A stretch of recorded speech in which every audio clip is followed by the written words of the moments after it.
Officer social media Patel Prahladbhai. બજારોમાં કેટલા દિવસથી આપણને સતત ઘટાડો જોવા મળી રહ્યો છે અને લાલ નિશાનમાં જોવા મળી રહ્યું છે. રિકવરી આવી રહી છે પણ કદાચ થોડી ધીમી દેખાઈ રહી છે. આ ઘટાડો કેમ આવી રહ્યો છે? આનો અર્થ શું છે? શું વૈશ્વિક પરિબળો છે જે માર્કેટને અસર કરી રહ્યા છે કે સ્થાનિક પરિબળો છે? અને સામાન્ય રોકાણકારોએ આ સંકેતમાંથી શું સમજવું જોઈએ એની ચર્ચા કરીશું આજે. આપણી સાથે જોડાયા છે ટ્રેકોમ સ્ટોક બ્રોકર્સના માર્કેટ એક્સપર્ટ પાર્થ શાહ. સ્વાગત છે તમારું બીબીસી ન્યૂઝ ગુજરાતીમાં. Thank you very much. Market કેમ ઘટી રહ્યું છે? શું કારણો છે એના? બીજું તમે જોયું કે છેલ્લા 3 વર્ષથી માર્કેટ્સમાં સતત સારી રેલી આવી. It was a massive bull run. અને આપણે જોયું કે આપણી કંપનીઝના અર્નિંગ સારા આવતા હતા, કન્ટિન્યુઅસલી બધા વેલ્યુએશન રીરેટ થતા હતા. અને ઓલ ઓફ અ સડન આ વર્ષમાં આપણે લાસ્ટ યર જોઈએ તો એકદમથી થોડુંક જીડીપીમાં સ્લોડાઉન આવ્યું. સ્લોડાઉન આવવાનું કારણ 2 હતું. એક તો આપણે જાણીએ છીએ કે મોન્સૂન ડિલેડ હતો, જેના લીધે ઘણી ઇન્ડસ્ટ્રીઝને ઇમ્પેક્ટ આવે. બીજું ઇલેક્શનની ઇમ્પેક્ટ હતી, જેના લીધે કોઈક વાર ઇલેક્શન આવતું હોય ત્યારે થોડું ફોકસ જતું રહે અને સ્લો ડાઉન થાય. એટલે પહેલા 2 ક્વાર્ટર તો kind of totally 5-6% earnings growth ઉપર રહ્યા. એ માર્કેટને ચોક્કસપણે નથી ગમ્યું. સેકન્ડ થિંગ આપણે જોયું કે યુએસમાં નવેમ્બરમાં જ્યારે ક્રુશિયલ ઇલેક્શનનું રિઝલ્ટ આવ્યું, ડોલર સતત સ્ટ્રોંગ થયો.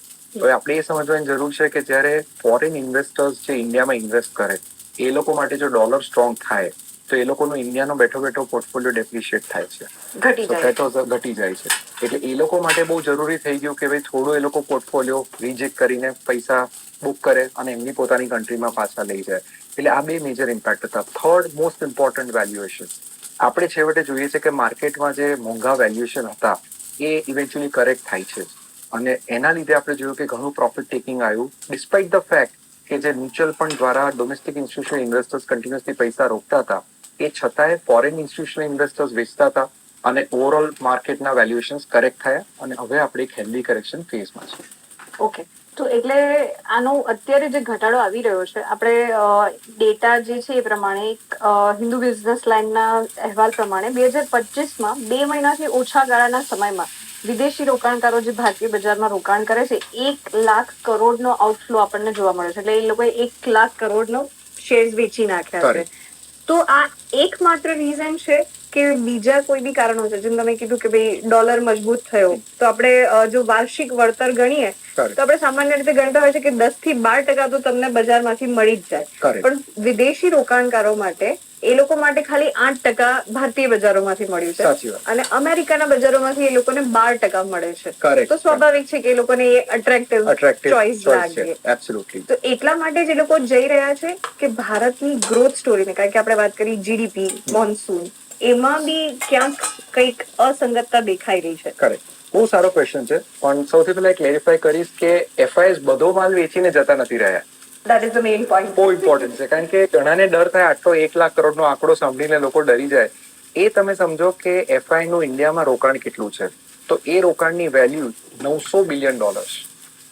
એટલે ઇન શોર્ટ જો સરળ ભાષામાં કહું તો ઇન્ડિયાનું જેટલું બી સ્ટોક માર્કેટનું માર્કેટ કેપ છે, જેટલી બી વેલ્યુ છે, એનું ફ્રી ફ્લોટમાં 18%. ફ્રી ફ્લોટ એટલે જે પ્રમોટર સિવાયનો જે સ્ટેક હોય એ 18% જેવી વેલ્યુ ફોરેનર્સ પાસે છે.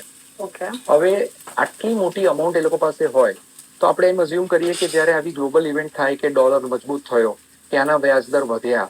હવે અમેરિકા જેવી કન્ટ્રીમાં 10 વર્ષના જે વ્યાજદર છે એમાં તમને 5% રિટર્ન મળતું હોય તો એ બહુ વહાલું કહેવાય, કારણ કે આ ચીજ 5 વર્ષ પહેલા ત્યાં 2% હતું. તો ફોરેનર્સ એવું થાય કે ભાઈ રિસ્કી માર્કેટ્સ જેમ કે emerging markets like India, China, Taiwan છે, એમાં આટલો બધો પૈસો રાખો એના કરતા 2 થી 5% પોર્ટફોલિયો અહીંયા વેચીને એ પૈસા હું પાછા અમેરિકા લઈ જાઉં અને ત્યાં સેફલી બોન્ડ્સમાં ઇન્વેસ્ટ કરું. તો આ ફિનોમિના થઈ રહ્યું છે. એટલે આમાં આપણે એમ કહી શકીએ કે એક જે આપણે સેન્ટિમેન્ટ, ઘણી બધી વાર સેન્ટિમેન્ટ ડ્રિવન બી હોય છે માર્કેટ, લાગણીઓના આધારે ચાલતું હોય. તો તમે જે વસ્તુ કીધી એમાં કે એક ટ્રમ્પના ટેરિફનો જે ડર છે, ચીન પર લાદ્યા, મેક્સિકો પર જે લાદ્યા અને ભારત પર હજુ નથી લાદ્યા, પણ શક્યતા છે, તો એક એ ફેક્ટર બી મોટો ભાગ ભજવી રહ્યું છે. એબ્સોલ્યુટલી. સી, માર્કેટનું સૌથી મોટો દુશ્મન અનસર્ટનિટી છે. અને અત્યાર સુધી આપણે જયારે ડોનાલ્ડ ટ્રમ્પ સાહેબ આવ્યા એની પહેલા માર્કેટ એક સર્ટનિટીમાં ચાલતું હતું કે ભાઈ અર્નિંગ સારા આવી રહ્યા છે, ગવર્મેન્ટ રિફોર્મ કરી રહ્યા છે, બિઝનેસીસ એક્સપેન્શન કરી રહી છે, એ બધું સારો ફિનોમિના હતું. થયું શું કે ડોનાલ્ડ ટ્રમ્પ ના આવ્યા પછી એકદમથી હી ઇઝ અમેરિકા ફર્સ્ટ, બરાબર છે. એટલે કઈ પણ એમની પોલિસી છે એ ખાલી અમેરિકાને જ બેનિફિટ થાય એવું જ એમની બધી પોલિસીસ છે. એના લીધે વર્લ્ડ ઓવર એક અનસર્ટનિટી થઈ ગઈ છે. કે અત્યાર સુધી આપણે જે અમેરિકા જોડે ધંધો કરતા હતા એમાં હું ટેરિફ ને બધાનું ચિંતા નથી. હવે કોઈને ખબર નથી કે આગલી રાતમાં એ શું અનાઉન્સ કરશે, એની શું ઇમ્પેક્ટ બીજા દિવસે પડશે. ઇનફેક્ટ આપણા વડાપ્રધાન સાહેબ જયારે યુએસ ગયેલા ત્યારે ડિસ્પાઇટ ધ ફેક્ટ આટલા ફ્રેન્ડલી રિલેશન્સ છે, પણ જયારે ધંધાની વાત આવી ત્યારે મિસ્ટર ડોનાલ્ડ પ્રેસિડેન્ટ ટ્રમ્પે કીધું કે ભાઈ હું ટેરિફ મૂકીશ, તમે જેટલો મૂકશો એટલો હું મૂકીશ. તો એનાથી ડેફિનેટલી ઇમ્પેક્ટ આવે છે અને એ ક્લેરિટી જ્યાં સુધી માર્કેટને નહીં મળે ત્યાં સુધી માર્કેટની ટ્રેજેક્ટરી થોડી ડિફિકલ્ટ રહેશે. એટલે એમ કહી શકાય કે માર્કેટ જે કદાચ થોડી વધારે બુલ રન આવી ગઈ હતી, તેજી આવી ગઈ હતી, એનો થાક ખાઈ રહ્યું છે. સાચી વાત છે, બહુ પરફેક્ટલી કીધું. કોઈ બી માણસ 100 મીટર દોડે તો એકવાર થોડો થાક તો ખાવો પડે, પછી જે ફરીથી દોડી શકે છે. તો માર્કેટ પણ આ હ્યુમન બીંગ